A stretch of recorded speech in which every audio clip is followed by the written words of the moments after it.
Quel est l'élément le plus important pour pouvoir réussir ses études et les études de médecine? C'est l'organisation. Je sais que tout le monde vous a dit que l'organisation était extrêmement important pour pouvoir réussir dans les études, mais je crois que les gens ne prennent pas assez ce conseil au sérieux. Je m'explique. Lorsque vous êtes organisé, vous n'avez pas besoin de réfléchir à ce que vous allez devoir faire lorsque vous arrivez sur votre table le lundi matin. Lorsque vous êtes organisé, vous n'avez pas besoin de réfléchir à ce que vous allez devoir manger le soir. Tout est préparé en amont.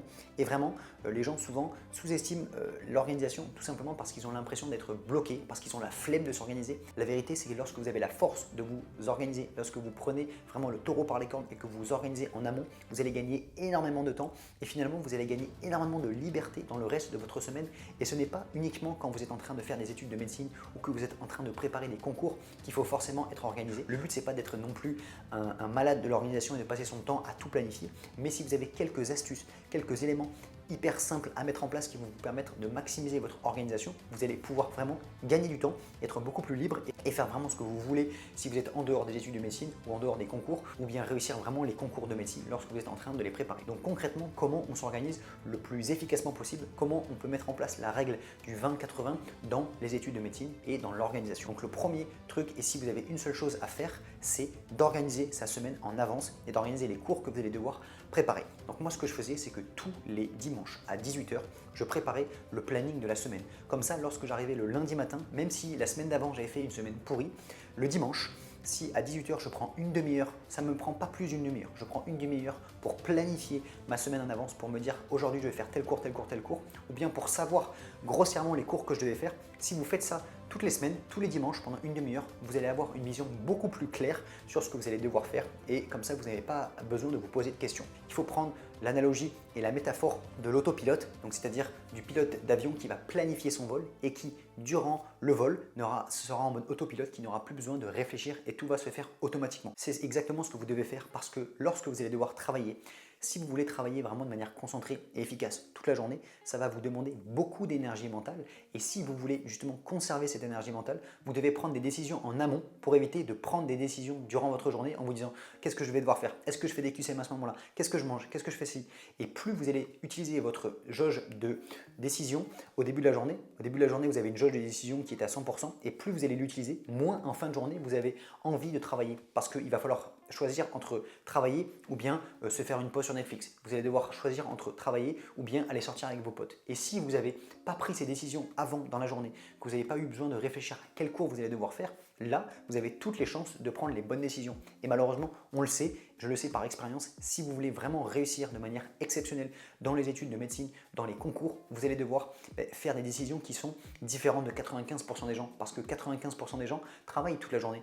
Tous les gens qui sont en médecine, ils savent qu'ils travaillent de 8 h à 18 h de manière générale. Ils travaillent bien. Après, on verra que pour faire la différence, il va falloir travailler de manière concentrée, efficace, de manière active, en faisant des QCM, en prenant des notes, en ayant du feedback là-dessus. Ça fait partie de la méthode de travail. Mais tout simplement, si vous prenez les bonnes décisions et que vous faites les efforts supplémentaires différents des gens, parce que voilà, si vous voulez terminer dans le top 500, si vous voulez réussir et faire partie des 5-10% des meilleurs élèves, il va falloir agir différemment de la plupart des gens. La plupart des gens, toute la journée, travaillent, bien sûr, parce que voilà, c'est simple. S'il fallait juste travailler 6 heures par jour pour terminer bien, ça se serait. D'accord? Mais la vérité, c'est que qu'est-ce que j'ai fait en 6e année qui m'a permis de réussir? J'ai pris les décisions à l'extrême. J'étais à l'extrême par rapport aux autres étudiants. La plupart travaillaient et moi, le soir, je continuais à travailler. Je continuais à travailler le samedi. Je faisais des QCM supplémentaires. Et ça, mis bout à bout, sur une semaine, 2 semaines, ça ne va pas faire la différence. Mais sur un mois, 2 mois, 1 an, 2 ans, si vous faites 1 heure de LCA en plus chaque semaine sur 2 ans, ça va faire, je ne sais pas, 300 heures ou 100 heures de LCA. Et 100 heures de LCA, ça vous permet d'avoir une meilleure note. Moi, j'ai un pote qui m'a dit, malheureusement, au concours de l'ECN, il avait des très bonnes notes au dossier progressif. Il a eu une mauvaise note en LCA.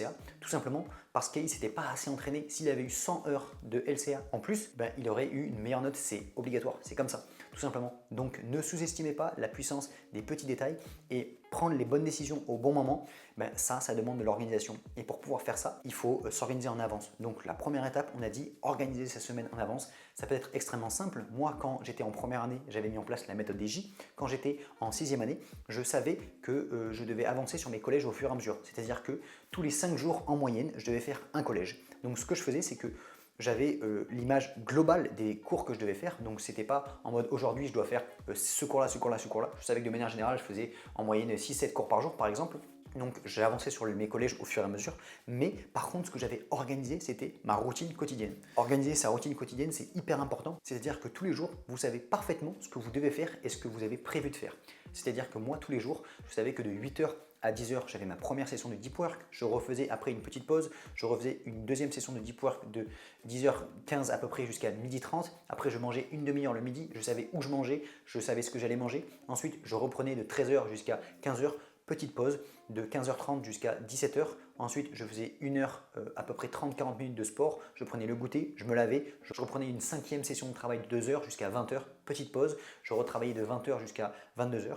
Pareil, à 18h, je savais que de 18h à 20h, c'était ma session de QCM. Après, de 20h à 22h, c'était ma session de conférence. Je regardais des conférences en ligne en accéléré. Le midi, je savais où je mangeais, je savais ce que je mangeais. Le soir, je savais ce que je mangeais.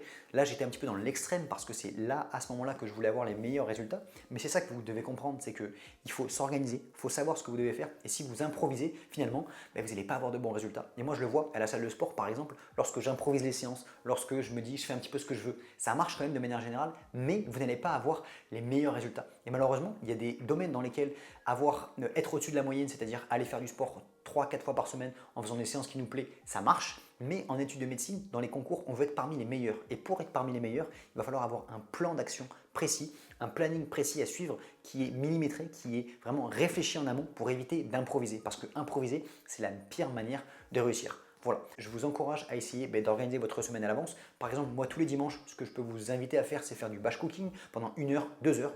Vous faites tous les plats de la semaine, vous faites 2 kg de riz, vous faites beaucoup de légumes, vous faites de la viande ou pas. Et comme ça, vous avez tous vos tupperwares. Vous faites 6 tupperwares pour la semaine. Comme ça, tous les soirs, vous savez ce que vous devez manger. Vous allez faire des courses et vous, pareil, vous prenez, imaginons à 16h, vous prenez du fromage blanc. Vous achetez 3 kg de fromage blanc le samedi, par exemple, ou bien vous demandez à vos parents de le faire. Et comme ça, quand j'arrivais lors de mon goûter à 16h, je savais parfaitement ce que je devais manger. Je n'allais pas improviser, je n'allais pas à la cafétéria me dire ah oui, est-ce qu'aujourd'hui je vais avoir la volonté de prendre un donut ou bien est-ce que je vais. Enfin, non. Est-ce que je vais avoir la volonté de prendre un fromage blanc ou bien est-ce que je vais me prendre un donut. Voilà. Donc il ne faut pas que vous improvisez, il ne faut pas laisser place à l'improvisation. Plus vous allez être organisé, et après à vous de mettre la jauge là où vous voulez, mais plus vous allez être organisé, meilleures les décisions que vous allez prendre. Et vous verrez qu'il y a des moments dans lesquels on est dans l'action, on est en train d'appliquer son plan. Ça, c'est le mode autopilote. Et puis, il y a des moments où vous allez organiser. Et c'est vraiment ces moments-là les plus importants. C'est-à-dire que 80% de vos résultats vont se passer dans 20% de la planification. Et si vous avez compris ça, que vous planifiez en amont, que vous prenez les bonnes décisions durant vos planifications, vous avez vraiment toutes les chances de réussir le mieux possible. Et c'est une vidéo hyper importante, donc il faut que tu appliques ce que je dis dans cette vidéo. Si cette vidéo t'a plu, n'hésite pas à t'abonner. Rejoins voilà, la communauté d'étudiants qui ont envie de se dépasser, qui ont envie d'avoir de bons résultats en études de médecine, mais dans les études de manière générale. Moi, je donne plein de conseils de productivité. Voilà, va récupérer dans la description ton guide d'anatomie gratuit. Moi, je te souhaite de bonnes révisions et on se retrouve dans une prochaine vidéo. Ciao!